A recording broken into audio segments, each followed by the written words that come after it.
এই একটা চা দাও। চাচা আল্লাহ পাহাড়ের নামা বসেন, এটা আমার দোকান, আমার ব্যবসা।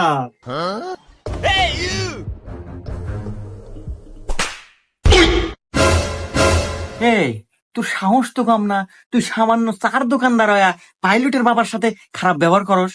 এই তোর এটা কিসের 2 টাকার চার ব্যবসা রে? তুই আমাকে চেনস? আমার ছেলে যদি এখন ফোন দেয় এক তুরির তোর এই চার দোকান কিনে নিব। সরি চাচা, আমার ভুল হয়ে গেছে। এ সুরেশ ভাই, গরিব মানুষ চা বেচে খায়, ওর হাতে এই ব্যবহার না হলে তো পারলেন নি। হেই মিয়া, তুমি নাক গলাও মানে? তুমি তো খাও অটো চালায়া, তুমি এসবের কি বুঝবে? আরে আমাকে তুমি চেনো? আমার ছাওয়ালের লগা পাইলট বিমান চালায়, মাসে লাখ লাখ টাকা ইনকাম করে। হ্যাঁ, আর আমার ছেলের মতো ছেলে এই অত্র এলাকায় আর একটা আছে।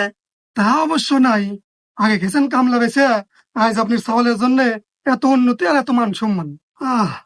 আর আমারও কপাল ভাই,